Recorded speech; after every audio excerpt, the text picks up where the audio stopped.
Good evening, good evening, good evening.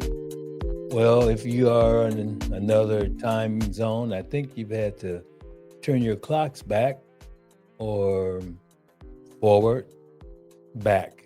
That's it. Turn them back. If you had a good night's sleep, you should just give yourself a big hand. All right. Also could be for welcoming to the show.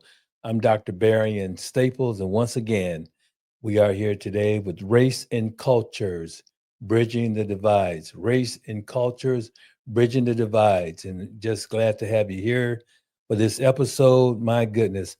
Well, my goodness is right. There's so much going on. I just want to just emphasize we are race and cultures, bridging the divides. You cannot go anywhere in this country without someone talking about race. And race itself is a social construct. And I did an episode discussing how we come up with these whole concepts of race. However, the United States is the only country that really places a big emphasis on race. And what I'm going to say to you may shock you. Our country is based upon typically what happens to Black folks and white folks. And you have brown folks thrown in there. And I'm going to get away from the color symbolism because you have in what we call indigenous people, the people that really were already here before everybody else showed up and did what they did to mess those people up, which I'm part of. My grandfather was one of his my maternal grandfather was one of those people that were already here. Don't want to get into that right now, but I just want to say welcome here to Race and Cultures Bridging the Divides. We are actually part of race. You can see on my shirt here. Okay, over here. Okay, Race and Ethics Corporation. Race and Ethics Corporation. I talked in the beginning about trying to give people an understanding about race and cultures. So I'm going to review this again, and I'm going to do it as my grandmother used to always say, until the cows come home. Now I didn't grow up on a farm; I grew up in the city, but I know what cows look like. Whenever they come home, they come home. You know, my wife grew up on a farm, and speaking of my wife, uh, the sweetest thing this side of heaven. She is not joining us again. She, like I said last episode, she's working. My goodness. So this episode is going to touch on culture. This episode is about, this is a big title, Charlie Kirk, Trump, and review of Antifa. And we're going to talk again about stochastic terrorism. But I want you to listen to the words. Listen to words. And then we're going to talk about culture here. But I want you to understand what's happening right now. People aren't paying attention close enough to what is being said in our culture, the culture of the United States of America. So I'm going to dive right into this and we're going to talk about race and cultures again. What exactly is race and cultures? But I'm going to talk to you first about culture and what it means. So, I'm going to read this to you. You can read right along with me. The United States is racially and ethnically diverse nation with a history shaped by immigration. Don't get it twisted. We're trying to get rid of folks, and we've always welcomed folks. And just to kind of segue off of this, we just heard this man talk about he's going to limit immigration or refugee status to 7,500 people based upon people from South Africa. No people designated, put it this way, of dark, as my daughter called it, melanated skin. In other words, people who have skin like mine. Okay. So that's going to, I can't get it twisted. We're dealing with a truly racist situation to build a racist culture right now by the people in charge. So I'll start over again. The United States is a racially and ethnically diverse nation with a history shaped by immigration, slavery, slavery. I'll say that again. Slavery. Don't get it twisted. People are trying to act like it didn't exist, getting rid of certain things in the Smithsonian and trying to shut down things and attacking HBCUs. But immigration, slavery, and ongoing cultural exchange. That's when you want to be nice to each other. The concept of race is a social construct rather than a biological one and has been used to create and maintain power structures and inequalities. While diversity is seen as a positive attribute by many, some Americans also express concerns about the impact of a changing racial and ethnic makeup on American values and culture. So, key aspects of race and culture in the United States: diverse populations. The U.S. population is composed of various racial and ethnic groups, including white, black, and that's what I stay with. Some people say African American, Hispanic or Latino, Asian, and American Indian. And my grandfather would just say the nations, people of the First Nations, or Alaskan Native. One day we'll have a discussion about the how we end up with the indigenous populations and the Bering Strait and all that. So, social construction of race. Race is a social construct, meaning it is a concept created and defined by society rather than being based on biological differences. And for a long time, we had people try to put people into racial groups. And I'm just going to be very real here. They used to say that black folk were less than human. In the Constitution, they wrote in that black folks were 3/5 of a person, trying to correlate black people with less than. They were just animals like if you look at the Darwin scale, you look at the Cro-Magnon man, they were like less than that, compared black people to apes and gorillas and monkeys and all that kind of stuff. That's how you get some of those social ethnophilisms or in other words, stereotypes. And I have a whole session on stereotypes at some point. Okay, so people have always tried to define our culture in terms of racial issues and defining people in terms of uh, biological difference. But you can look at a person. Carlton Coon said you can go anywhere in America. He's a social psychologist and tap anyone on the shoulder and not tell what race they belong to. You have people that are very dark. My fraternity brother, for example, um, he was 5 shades darker than I am, and I'm not exaggerating. And we used to go out, as students, we go out and we would dance in different places. And so we were at the check-in place, showing our ID card, our driver's license, and I looked at his driver's license, and it had the category for race. His was a W. I looked at him and said, "I'm not going to give you his name. He might be listening, but I said, looked at him. I said, how can yours say white? You 50 shades darker than I am." I know I said 5 or 4, but and he said, "I don't know. That's what they told me." But it was based upon his bone structure. He had thin nose, and he had small bones, and he had straight hair. You know, he had good hair. He was from India. So I'm up here thinking, okay, he's from India, so now he thinks he's white, but he's way darker than I am.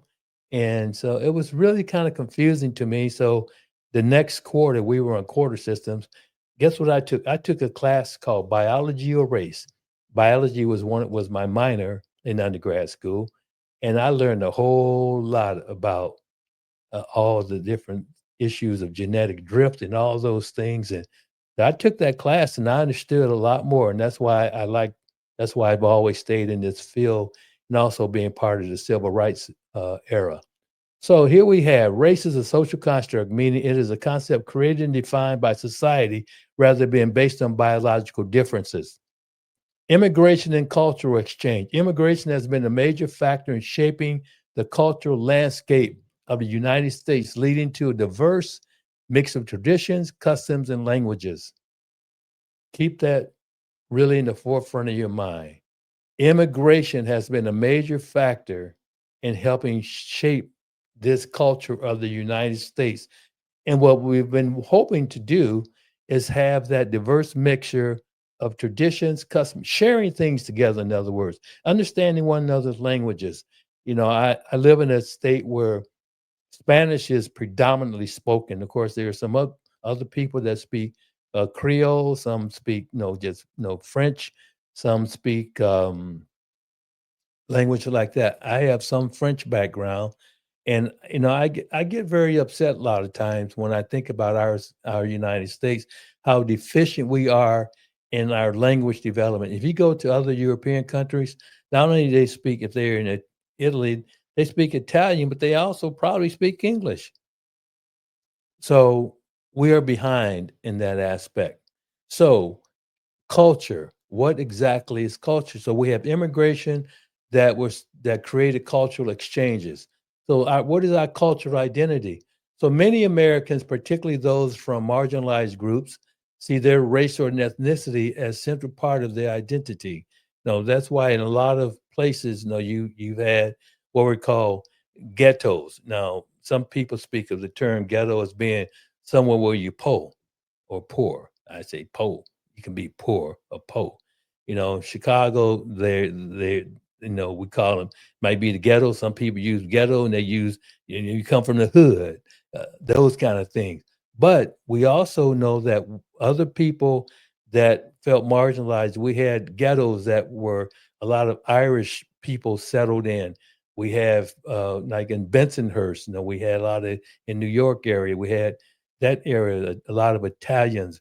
We had, I know in Cicero, it used to be predominantly Italian. Mayor Daley, the daddy Mayor Daley and his family, they were over there, and I remember people would say, "Don't go to Cicero." A lot of stereotype, the mafia's over there and all that. So then we had other people that lived in certain areas that actually made up their cultural identity. Then we have, as we develop into cultures, we have racism and discrimination issues. So, despite legal protection against discrimination, racism and discrimination persist in the United States. You can see it on the news every day, every day. Black and brown folks and women being affected. Racism and discrimination affecting various groups of life, including housing, employment, and the criminal justice system. We've we need to understand that our culture right now, these are two of the areas that we're still dealing with: racism and discrimination. Then we have perception of diversity when we talk about race and culture. While most Americans see a racially and ethnically mixed population as a positive, some people express concerns about the prospect of majority non-white population weakening American culture. In other words, we have a concern with people, white males in particular, and probably some white females, that are afraid of losing this. This is not a white society. We have, I think it's Arkansas or Alabama, Arkansas, I think, where they actually have what they call the white city only. We have people right now, and I'll get into that as we move along, that are actually moving toward wanting and making statements. This country is for white people. I said earlier, they weren't here. They came here and did things to the people that were already here. You have the Seminole in Florida, you have the Mohawk, you have the Huron, you have Cherokee, so on and so forth. These people were already here.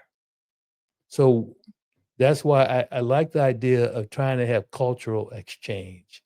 And some people are fighting against it. So, in summary, the United States is a nation characterized by racial and ethnic diversity, shaped by immigration, slavery, and ongoing cultural exchange. Again, race is a social construct with significant historical and social implications, influencing power dynamics. Power. If you want to know what contributes to racism, it has to do with power and economics. Think about that. You'll catch that later on. Influencing power dynamics, identity, and experiences of discrimination. While diversity is generally seen as a positive, some express concerns about its impact on American culture and values. Let's get into that. Let me just talk 1 second about identity. So, we've had in this country um, people that have tried to change a person's identity.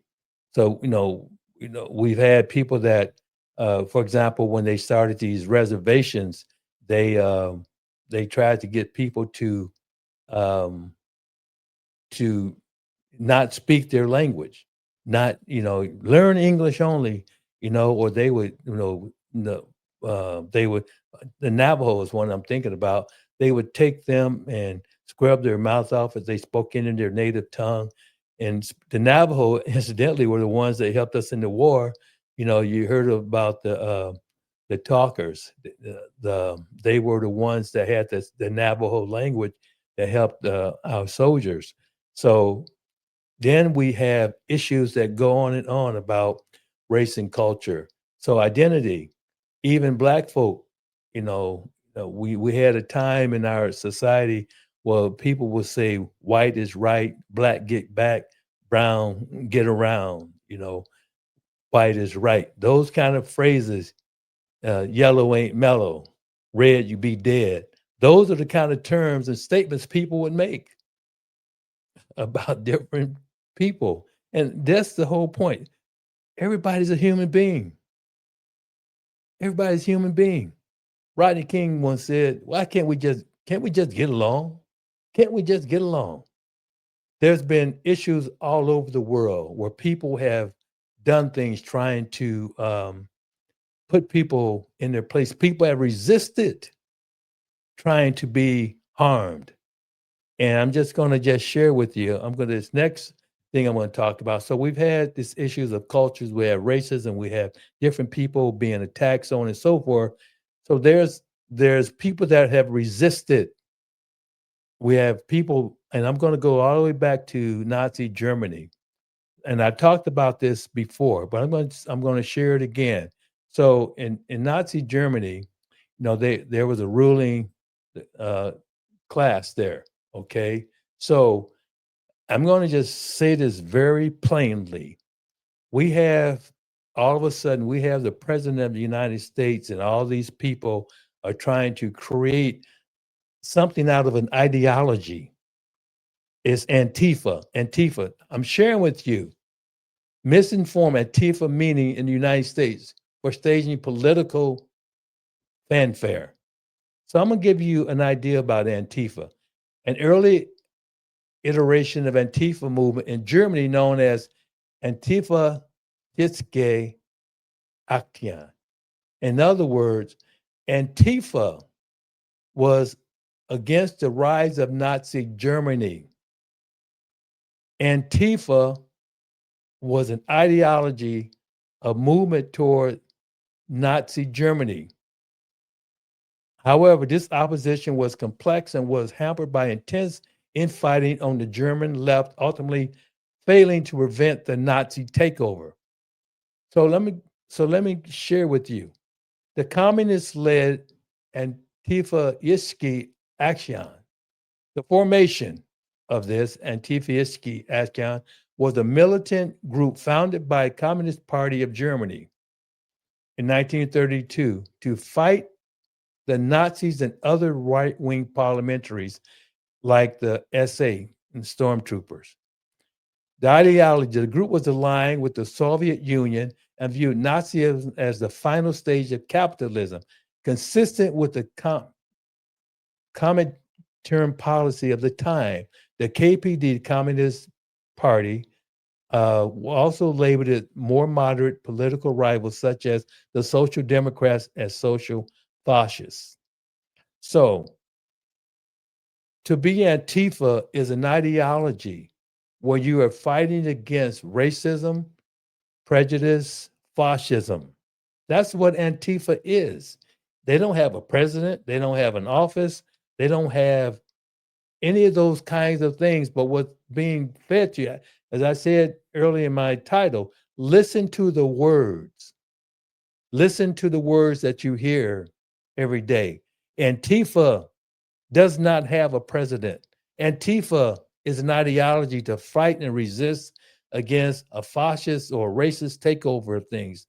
So, street violence. So, this stance led to constant street clashes, not only with the Nazis, but also with the rival center left Iron Front, which was also trying to protect Germany's liberal democracy. So, what we have here in the United States, we have people that are protesting. So the president is trying to create an Antifa as some type of group that's is creating, dare I say, an insurrection. We saw January 6th. We saw that was an insurrection. Okay. So now the words are being twisted to make Antifa out like a big organization when it's actually people in a movement to fight against fascism, authoritarianism, dictatorship. So, another thing, a divided opposition. The Germans left deep divisions proved to be a fatal weakness that the Nazis exploited. The KPD and SPD, during the critical years of the early 1930s, the KPD considered the Social Democratic Party, SPD, to be its primary enemy, hindering any effective united front against Hitler. Missed opportunities. Leaders on both sides rejected collaboration even as Nazis gained power. While some rank and file members in both parties did work together locally, this was not the official policy. So, disastrous calculation. The KPD leadership famously operated under the slogan, "After Hitler, our turn," mistakenly believed that a Nazi dictatorship would be short lived and eventually lead to a communist takeover. See, back then, communist was the main thing that people wanted. So it didn't work. Hitler, his Nazi party, took over. So, what do we have here? So, I want you to understand that after the Nazi takeover, after Hitler took power in 1933, the KPD and Antifa were banned, imprisoned, and murdered. Communists and other political opponents of the Nazis were among the first sent to concentration camps, and thousands of KPD members were executed and died in captivity. So that's what is trying to be staged right now, trying to say that these people that are fighting against what's happening here in this country with the concentration camps, Alligator Alley, so on and so forth. Now, back home in Chicago, what's going on there in these detention centers. So, what they're trying to do is make it out to be that these people that are there, and when you see the ICE and the people there throwing tear gas and all that stuff, trying to create a scene that these people are Antifa and creating problems when all the aggression is coming from the ICE people and other service people with mask on. I showed you the clip last week, the mask in the KKK, and they wearing masks out in the daytime. So here we are. So what is after the Nazi takeover? We look at again underground resistance. Despite the brutal repression, communist-led resistance activities continue underground throughout the Nazi period. So people are still resisting. Antifa is an ideology that resists authoritarianism. So the legacy, post-war era, after World War II, anti-fascist committees briefly emerged in Germany, but in the Soviet zone, they were eventually absorbed by the communist state. Modern movement, the modern Antifa movement, which is, this is where I'm getting from, composed of many autonomous groups, has no direct organizational link to the historical Antifa-Stochastic action. However, contemporary groups are inspired by the tactics and aesthetics of their predecessors. In other words, the people that are involved with this Antifa movement in the United States they have their inspiration from what they uh, know about what happened in Germany. So I think we need to understand, listen to the words, listen to the words. So there's another term I shared with you. Some people, this is very close to um, gaslighting, but the term that I want you to really come to terms with is this. That's why I say, listen to the words. This term is called stochastic terrorism. It's all in what people are saying. Listen carefully. When you hear people use terms like Antifa, realize it's not a group of people that's organized under a leader. Not one time have you heard them talk about, and also since I'm talking, please like and subscribe. And at the top corner there, this is my little made up commercial break here. And at the top corner, there's a QR code. Please, you can donate. This is a nonprofit function, and please like and subscribe. That helps us in our algorithms. We're nonprofit. I'm doing this because I love people. I want us to speak truth to power. The word of God tells me in 2 Timothy 2:15, come with the rightly divide the word of truth.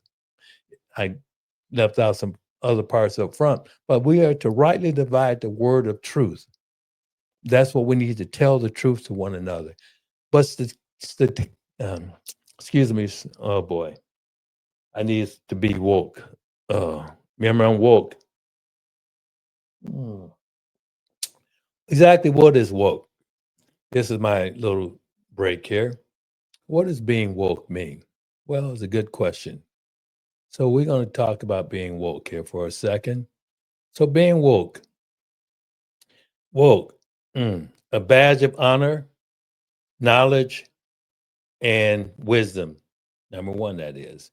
Two, to have or be marked by inactive awareness of systemic injustices and prejudices, especially those related to civil and human rights. And number three, be wise, open minded, kind, empathetic, and four, the opposite of being asleep. So I'm woke. I told y'all many times, hmm, there's nothing wrong with being woke. Being woke. So here we have it today. Um, so I'm gonna get back to stochastic terrorism here. So I can't. Let me take a breath. Stochastic, there you go. Terrorism is a phenomenon where mass media or individuals' rhetoric is used to incite unpredictable, statistically probable acts of violence from an individual or a group. It is a distinct form, it is distinct from a direct command. For example, we got to stop them, got to not let them sign or certify this election. I'll go down there with you. No direct, wasn't down there with them. Went down to the Capitol. You all saw it. They're trying to say we didn't see it with our own eyes. But it's a distinct from a direct command as it relies on a long-term pattern of demonization and inflammatory speech to encourage a lone actor or maybe a group of actors to commit a violent act at some point in the future, a statistical probability that that will take place without specifying when or who that actor or actors will be. The term was first coined by a blogger in 2011 and has been used to describe incidents like the assassination of Yitzhak Rabin or the 2011 Norway attacks. Stochastic terrorism is rhetoric. It can even be terms that those people, or we need to blow them up. We need to get rid of them. Those people, those illegal aliens. That's stochastic terrorism. Demonization, demonize them, and incitement. A public figure or a media outlet repeatedly demonizes a person or group, creating a hostile environment. That's the same thing, misrepresentation with the meaning of Antifa, trying to incite it to be something else. Another form of stochastic terrorism is this random selection. This creates a statistically likely pool of potential actors, but the individual who eventually acts is unpredictable and acts on their own, often acting alone. Acts on their own, like what happened to the Hortmans, those Democrats, the left wing, all that, us against them. People make statements, they incite, and say things about a person or group of people. The term illegal alien is a big one. The unpredictable act with stochastic terrorism. The act of violence is not a direct order, but is statistically predictable outcome of the prolonged rhetoric. I'm very passionate about this, meaning the specifics of the attack are unknown beforehand. Sometimes, we have the term premeditated. Sometimes it's not premeditated. All of a sudden it hits them. I see one. That's what an illegal alien is. That's what a black person looks like. Oh, that's what a indigenous person looks like. Oh, there's that Asian person again. Oh, there's that Jewish person again. Oh, that I heard about all those different people. So examples and interpretation with I mentioned earlier in 1995 with Yitzhak Rabin assassinated. Months of public vilification of the Israel prime minister were cited as a precursor to the assassination by a right-wing extremist. It's so interesting that most of these assaults that have happened lately in the United States, I'm just going to say it right wing. When I see the word right wing, I think of Republican. All the people that have been assassinated, killed, murdered, shot. I use assassination for the Hortmans. I use killed and shot and murdered for Charlie Kirk. No, none of these people need that. I do not believe in violence against other people. But when you get stochastic terrorism rhetoric going, this is what happens. People wrongfully. I would love to have met Charlie Kirk. I have no qualms about that. I feel sadness for his wife and those two young children. The Hortmans, the same thing. The Bible tells us love thy enemies, doesn't it? So, Yitzhak Rabin, also the 2011 Norway attacks. The attacks by Andrei Breivik have been interpreted as an outcome of online radicalization fostered by online rhetoric and mimetic culture.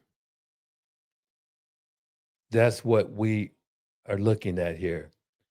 Finally, I alluded to before the January 6th Capitol siege.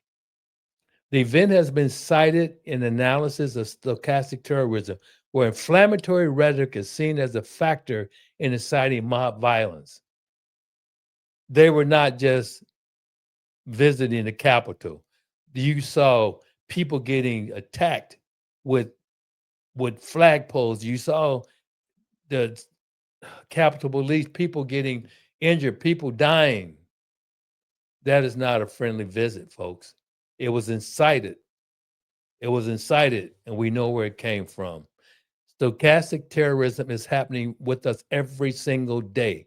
And in this episode, I hope to share some insights more with you. But I want you to understand, listen to the words. Listen to the words. Some key considerations. There's difficult legal proof. It can be difficult to prove a direct causal link between the rhetoric and the act of violence, making legal action challenging. As I said before, Shaggy had a song, "Wasn't Me." They're inciting people. They're not doing it. Wasn't me. They did it. Look at that. Well, it's kind of confusing. They went down to the Capitol and did all that. I just wanted to get certified illegally. Another key consideration is the role of the social media. The rise of social media has amplified the risk of stochastic terrorism by creating platforms of rapid dissemination and interaction, which can twist implicit messages into calls for violence. Facebook, TikTok, all these things here, even our network news. I mean, think about it. Well, the blue states and the red states and this and that and the other. And then there's individual psychology. While rhetoric is a factor, the individual circumstances and psychology of the perpetrator or perpetrators are also crucial elements in the path to violence. In other words, some people just messed up in the head. The psychology of some people cause them to respond and react to this social stuff and stochastic terrorism. That's what happens. So where are we at? Okay, I want some other people to tell you a little bit more about stochastic terrorism. And I want you to listen carefully. There's going to be two slides here. I want you to listen to them.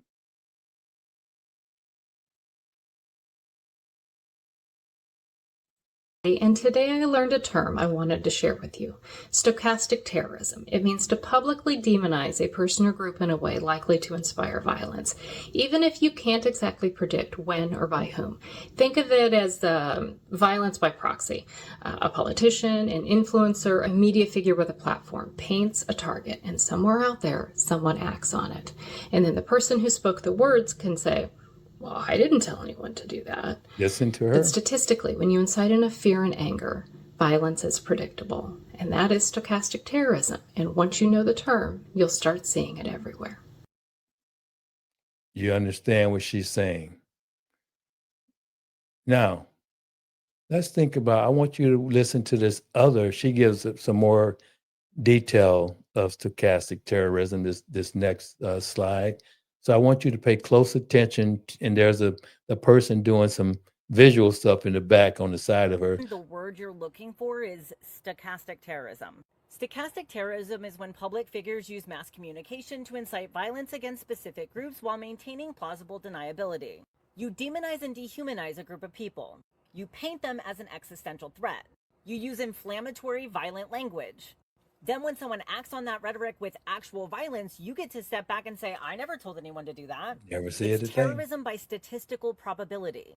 You're not directing specific people to commit specific acts. You're just broadcasting hatred to millions, knowing statistically someone's going to act on it. And it works. Misogyny is on the rise, along with calls to remove women's rights. There you This go. correlates with rises in domestic violence and harassment. Studies Yes. show anti-LGBTQ rhetoric directly correlates to increased violence against queer people. When you have a platform with millions of followers and you consistently tell them that certain groups of people are an abomination or threats to children in society, Listen. some percentage of those followers will take action. The insidious part is when violence happened, Kirk got to step back and say, I didn't hurt anyone. But that's not how stochastic terrorism works. You don't need to give explicit instructions when you've spent years painting a target on people's backs. He built his career on hatred disguised as Christianity, violence disguised as patriotism, Charlie and Kirk. eliminationist rhetoric disguised as political discourse. So don't let anyone gaslight you into thinking his words were Black harmless. pilots. Are Words have they impact, platforms have qualified? responsibilities, and hatred disguised as righteousness is still hatred. Stochastic. Y'all get the drift? That's what it's all about. That you are painting a picture that may not be accurate, but you want people to fall in line. So we have a lot of people that have done these kinds of things. But where did it start? I showed this before, but I want you to remember right now.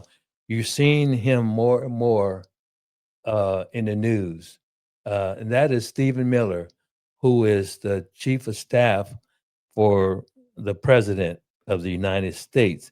But I wanted to refresh you and bring you back to who he is, not who he was, but he is he's he's someone that is in the limelight of everything that's happening.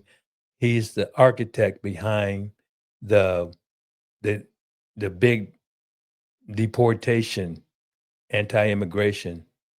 And I talked to you more about this.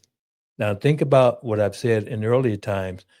A lot of the terms that are being used, like Antifa, they come from the Nazi language, Antifa, right out of what was happening in Germany. I mentioned in another episode when they said we're going to do the Midway Blitz. That was a term used in Nazi Germany, uh, Blitzkrieg. I hope I'm saying that correctly. What it means, lightning war. So when they went to Chicago, they were doing the Midway Blitz, Midway Lightning War. That is why, listen to the words. Why did they change the name of the Department of Defense to Department of War? Because that's what he is trying to do, to tell you that we have to have war here on our own land against our own people, a civil war. Don't get that's how stochastic terrorism works. You have to listen to the words. Now I want you to listen to the words from the deputy chief administrator for the president. Who is sick and tired of being told to pick up my trash. And we have plenty of janitors who are paid to do it for. That's young Stephen Miller, and he's always been an asshole. He's Trump's deputy chief of staff for policy and homeland security advisor. He's also known as Trump's brain. Leaked emails show he's a white nationalist, which isn't surprising given that he's behind immigration policies like family separation and the Muslim travel ban. His emails show that in 2015 and 16, he promoted white nationalist books, websites, and conspiracies to editors at Breitbart. Camp of the Saints. More than 80% of the 900 plus emails reviewed focused on race or immigration, referring to the debunked conspiracy theory that non-white people are deliberately wiping white people off the planet. He referred to President Calvin Coolidge in his emails multiple times, backing his eugenics-based immigration policies once praised by... Did you hear that statement? Non-white people are wiping white people off the planet. That's Stephen Miller's take. And the Camp of the Saints is a fiction that talks about getting rid of the immigrants in France. This is Stephen Miller.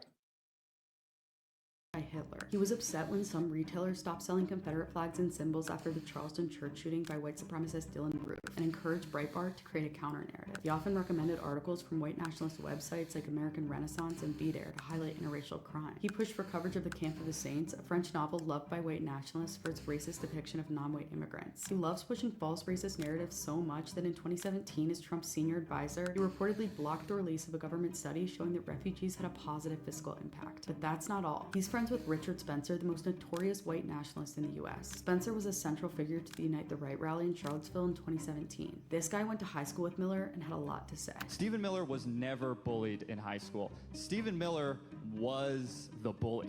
He bullied the kids who are already marginalized by our society, and he continues to do that from the White House today. Am I the only one who is sick and Stephen tired Miller. of being told? That's Stephen Miller.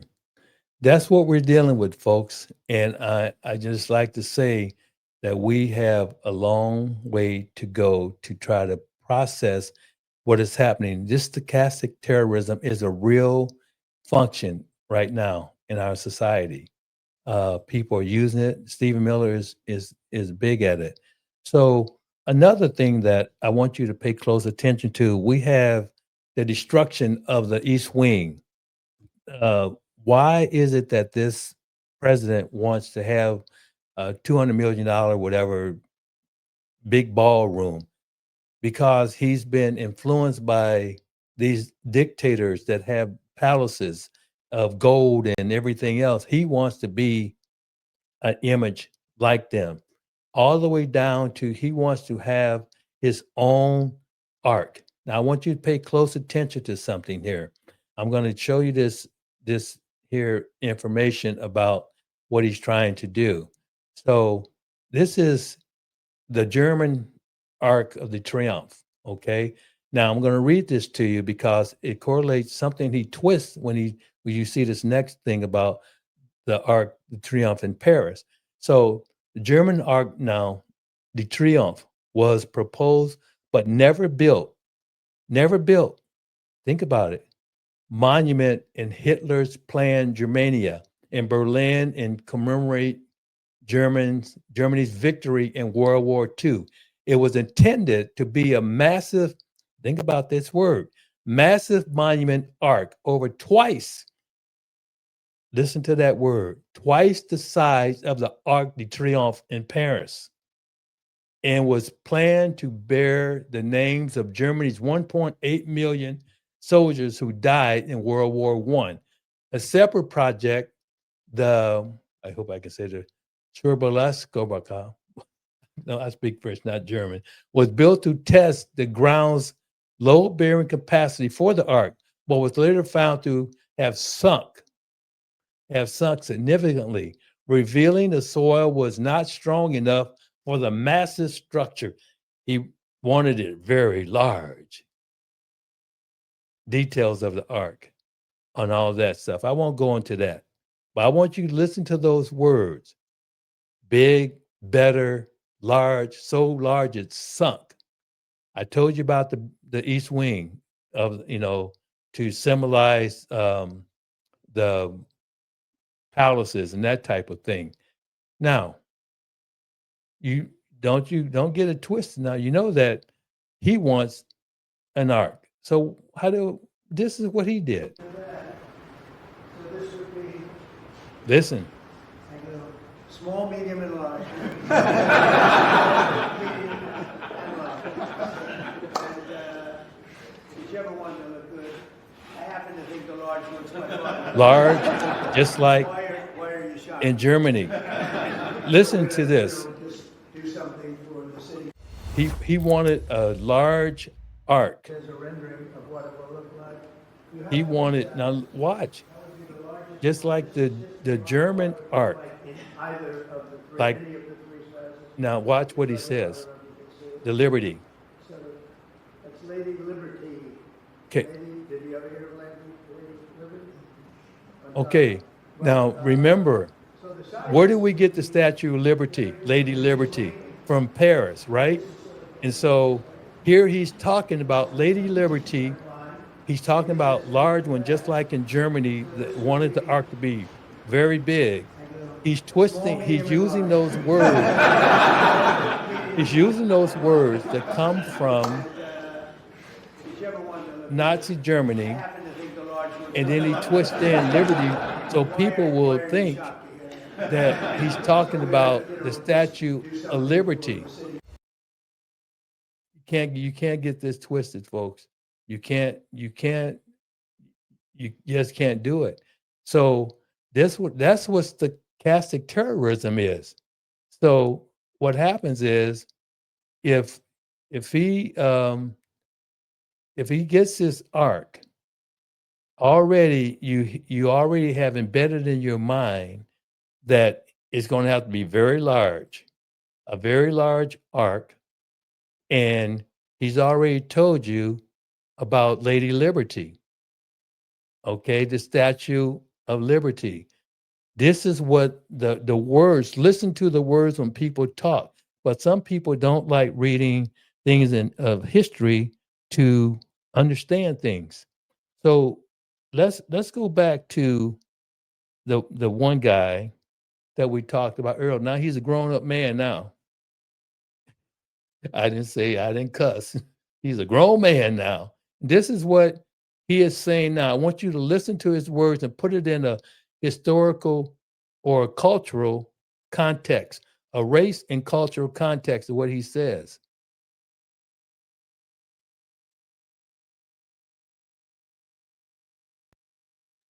Okay, As we all know, we live in a world of see something.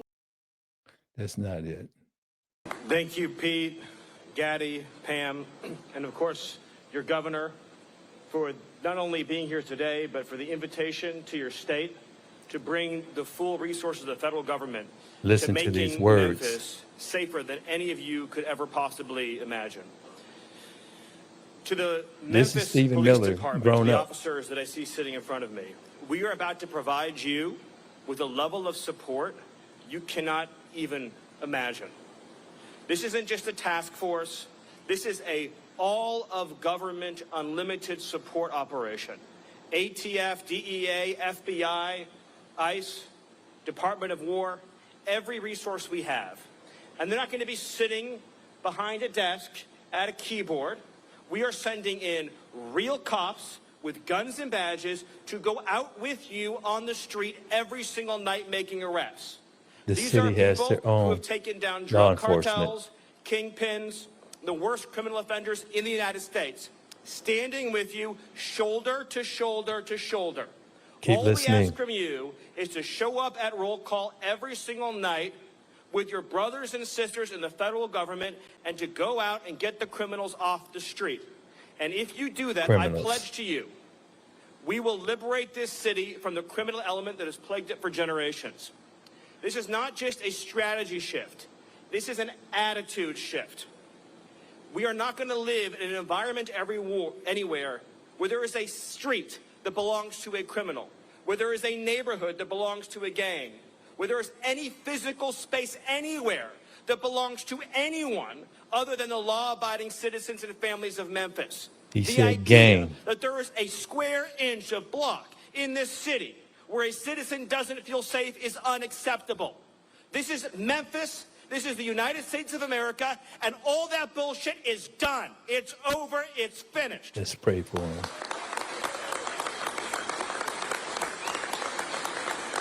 You know, the gangbangers that you deal with, Gangbangers. they think that they're ruthless. Gangs. They have no idea how ruthless we are. They think they're tough. They have no idea how tough We talk about we are. Americans. They think that they're hardcore. Where's We due are so process? much more hardcore than they are. And we have the entire weight of the United States government behind us. What do they have? They have nothing behind them. So we are going to win. They are going to lose. We are going to rescue Memphis. in And it there. will not only be safer than ever before, but businesses and investment are going to Money. pour in, and Memphis will be richer than ever before. Because President Trump has decided this is a priority. And when President Trump makes a decision, this team behind me today executes. Thank you, and God bless. Okay. You heard the words. You heard the words gang. You heard the word criminal. Now, keep in mind, when people think of gangs a lot of times where I live, you think of the vice lords, you think of the disciples, or some people call them the black gangster disciples, the Latin kings, gangs, people of color. Listen to the words. Listen to the words. That's stochastic terrorism at its best. And you heard another thing. We get rid of them, we'll have money. We're going to have money. Get rid of them. and don't get it twisted, people. They're sending all these troops into cities where they have a black mayor in Memphis, with cities, black mayors in Chicago. They're sending them to states where populations of high levels of black and brown folks, most black mayors, Democratic cities. Listen to the words gang, criminal, gangsters. Those are clarion calls against the black folks. I want you to really listen to the words when these people talk, listen to them talk. So, I talked about stochastic terrorism before and how people use certain words. This is going to be a clip. It may be a little long, but I'm trying to get through a lot of information today because I think it's necessary to be educated. So what we have here is we have a situation where the words were met, and ignore some of the language in this, but the words were met, the stochastic terrorism, the words were visible. They were verbal, right in your face. And this is from my friend. He's also a podcaster, Dr. Rashid Ritchie. And so I want you to listen to what happened in this episode. And I don't believe in violence, and unless it's self-defense or something like that. But I want you to listen how stochastic terrorism jumped right out in this incident, all in one breath. The violence, everything, and how it got reverted. Hold on to your seats.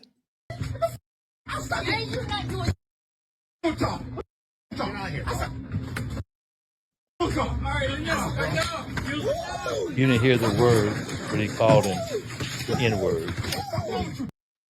I tried to help you. I tried to help you. I tried to help you. Do that. I tried to help you. I love you, dude. I tried to help you. Stop, girl. Then he says he loves him. I tried to help you.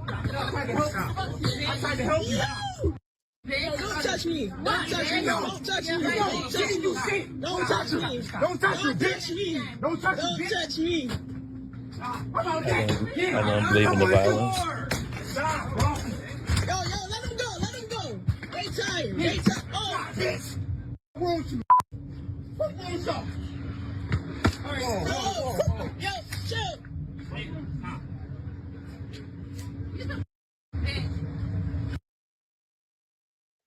Well, that didn't go as planned. Put up the picture for a mask here. I have some nuance to provide. We're going to keep the picture up.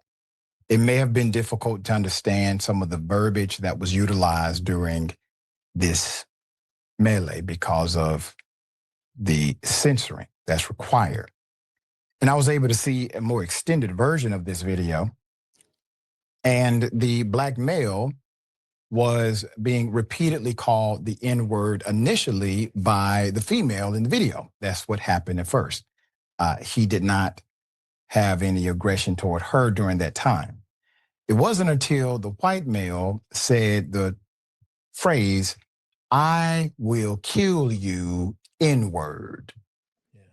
Now, in all jurisdictions in America, that's considered to be a terroristic threat. That's a violent threat. A specific person has been targeted. Individual Terrorism is in a proxy, meaning located next to you, and they said they're going to kill you. Boom. And that is when, after that aggressive action toward the black male, he decided to engage in combat, or some would argue protection. Now, I do not condone violence at all. I condone self-defense in all variable terms, but not violence. Now, let's put the picture back up. This was an interesting saga because if you look at the video, you will see that the black male is doing his best to get to the white male again. And the white male does end up saying, "I love you." And I want to say, isn't that the point? Don't we want to get to a place of loving each other? That's right. I'm just saying there's more than one way to get there. That's all I'm saying. All right, Yasmin, thoughts here. Yeah, I don't even know what I would do if I was out in public and saw people acting this way. I mean, and what I mean is I don't understand why people think they can say things like what that man said to that black person and not expect any kind of response, okay? This is in, what is it, a convenience store? You're not anywhere where the law can protect you. You don't have like a posse of your white privilege behind you. It's just you and this guy. What do you think is gonna happen if you say something like that to this person? We're talking about it now. I don't know what happened, if there was any kind of, if the police were called or anything like that, but it's all on camera and we can hear what was said. And again, that doesn't justify the response that the man got, but also I don't know what he expected to happen. Yeah, and he didn't just say the N-word. He made a very specific threat. Absolutely. He said, I will kill you, N-word, while being aggressive in his stance. And Yeah, no, they're just so used to just getting away with things that, like, why wouldn't he also be able to get away with that? Like, why would this person actually think to respond to something that he says? People need to understand that they need to be held accountable for the words that come out of their mouth sometimes, especially in public, especially when you're threatening somebody. So very strange that that was his response. Sounds like inciting to me, and you don't get to say violent things to people. And then terrorism, incite inciting. violence and claim, oh no, I wasn't doing that. These are laws and rules that must be followed. I hope everybody's okay, and just do better next time. You had a very in your face what stochastic terrorism is. They said it was insightful, the words were used. But the problem of it is it all happened in a vacuum all at once.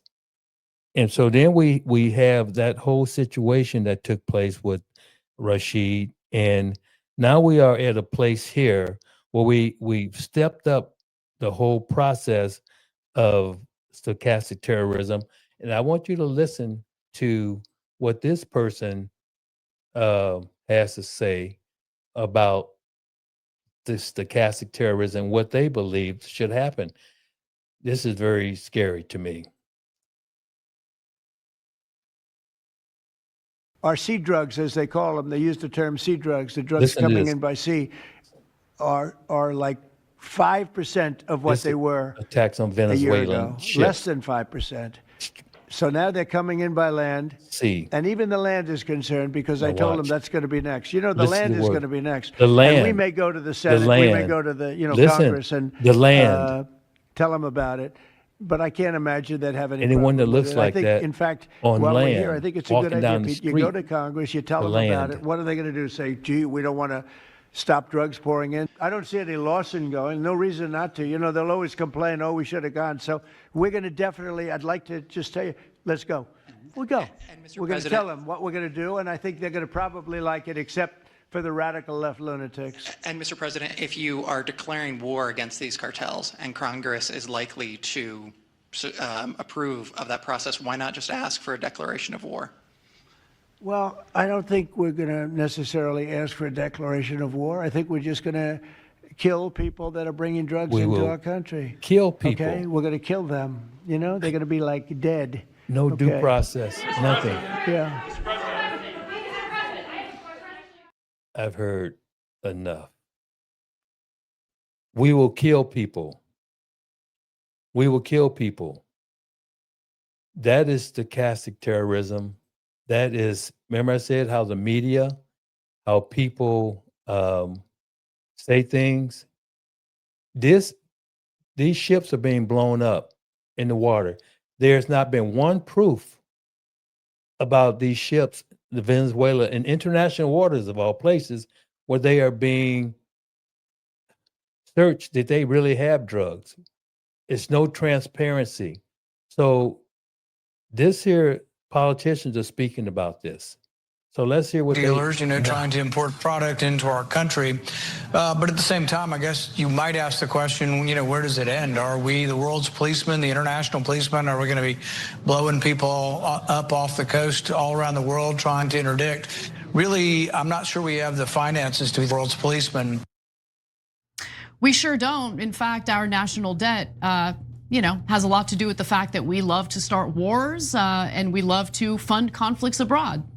And Senator Rand Paul, of course, is cautioning the Trump administration after its decision to strike a Venezuelan boat that allegedly was carrying, Venezuelan drug traffickers. Now I say allegedly because we don't know if that's true. There hasn't been any evidence presented to us. None. And rather than intercept the boat that they might suspect contains drugs and drug traffickers, they just. Historically, when there's been a concern out in the water, I don't even know how to swim, but nevertheless, in the water, in the ocean, we have what is called the Coast Guard that goes out and investigates these situations where that didn't happen. That's part of due process. I'm only going to play a little bit more. Did a strike and killed 11 people. And let's be clear, the likelihood that this is really about drug trafficking is a little ridiculous to me when you have Trump administration officials whispering about regime change in Venezuela. And if you can recall, in Trump's first term, he attempted to do a coup in Venezuela, not once, but twice, to install a puppet leader, Juan Guaido. Now, about the strike itself, Secretary of State Marco Rubio says that Trump wanted to strike the boat instead of intercepting it, that it was Trump's decision to do that. Instead of interdicting it on the president's orders, we blew it up. And it'll happen again. Maybe it's happening right now. So look, even if you happen to love the Trump administration and you love everything they're up to and what they're doing, are you not a little bit concerned when you have a government that could? I can only hear that so long because you have people that are being killed. These are human beings. We have no idea if these people had drugs. And I think there's somewhere around 57 people that have been murdered. That's how I look at it. It's like saying, I'm almost thinking if we're walking down the street and someone thinks that I'm a drug dealer or have drugs and I'm going to sell drugs, that they have a right to just kill me or kill whoever they think. Or that's what Rand Paul was getting at. Are we supposed to just do this? There has been no transparency, no evidence that there were drugs in those ships to the American people. These people are being murdered. I can only listen so much. So here's another example. Now this was interesting. This happened during the COVID period. So we have to stand up for justice. As I said on my woke, we have to be woke to civil rights and human rights of people. We can't keep allowing people just to get killed and shot. Charlie Kirk didn't deserve, he shouldn't have gotten shot. I didn't agree with things that Charlie Kirk said. But I'm not going to say go out and kill him. And that's what happened. Stochastic terrorism, folks. We're having it coming from the White House. But some people stand up. I'm going to close on this note with this scene. Well, a waitress who saw a man hurling vile racist insults at a family celebrating a birthday wasn't about to let him do that. So she spoke up and she kicked him out. Well, now she's being hailed as a hero. And we should warn you, what this guy said is really upsetting. She is a hero among us. Get out! A waitress is being hailed today for coming to the defense of a family that was being targeted in a racist rant. You need to leave. Oh, you need to do not talk about you need like to that. leave. What's wrong? You need to leave. Asian piece of Oh my God. Get out of here. Yeah, I'm out. Get out. The man you see here is the CEO of a tech startup. Trump's gonna you. For some reason, he launched a vile tirade against an Asian American family at a restaurant in Carmel Valley, California. Raymond Oroso says his family was celebrating his wife's birthday when they came under verbal assault. We were about to have dessert. I heard this loud voice behind me screaming, you Asians. He said it again, but this time my niece was able to pull out her phone and videotape him. Get out of here. Yeah, I'm out. Get out. That's when the waitress stepped in and told the man to take a hike. Like now. You are not allowed here. I already put my Do money not down. talk to our guests like that. Get out now. Who are these? Stay are value guests. Oh, are they? Yeah. Yeah, the value guests in America. Yeah. You're a racist. You are not allowed here ever. What would you like to say to her today? I can't thank her enough. We should have a lot more people like her. So Amen. Who is the hero waitress? Her name is Jenica Cochran. She's also a yoga instructor. The man was identified as Michael Lofthouse. Even his own mother is shocked, saying, "We are completely devastated and appalled by his behavior." Who raised Today, y'all? Lofthouse issued this apology. Who raised My y'all? behavior in the video is appalling. This was clearly a moment where I lost control and made incredibly hurtful and divisive comments. I would like to deeply apologize to the family. Do I accept the apology? No, I don't, because it wasn't heartfelt. He didn't mean it. You are not allowed here ever. The waitress says she hopes her story will inspire people to be kind to their waitresses, especially during the pandemic. This was during the pandemic, but I think it's very appropriate that to talk about it even today, 5 years later. So what am I saying, folks? Stochastic terrorism is at the heart of a lot of what we are experiencing right now. And I think that we need to understand that there's a formula here. Okay. And I'm just going to share this with you. I shared it with you before. Okay. Okay.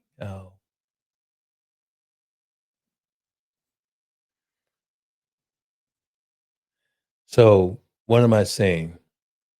This is what I'm telling you to do. Be careful. Be careful of your thoughts, for your thoughts become your words. Be careful of your words, for your words become your actions. Be careful of your actions, for your actions become your habits. Be careful of your habits, for your habits become your character. Be careful of your character, for your character becomes your destiny. So whatever you're thinking, think positive. Because if you say these vile things that we are hearing out there, like we're going to kill them.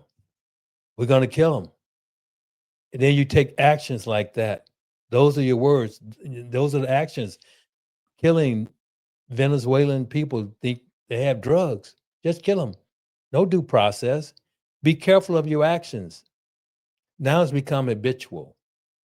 Stochastic terrorism behaviors and everything else becomes just part of every day. Stephen Miller thinks nothing about it. These are aliens. Get rid of all the people that are dark. And they're going to have 7,500 refugees come in from South Africa. No more refugees from other countries where people are dark. Your habits. They have habits right now. This is their character that we're talking about. And their destiny that they're trying to create is to create a society or an environment that is based upon just having no people of color in this country. That's what we're dealing with, folks. I'm Dr. Barry Staples, and I just hope that you understand and have a better understanding about stochastic terrorism and culture. We are here in this country together. I told someone the other day that we might have come over here in different ships, but we are in the same boat now together. We are all together.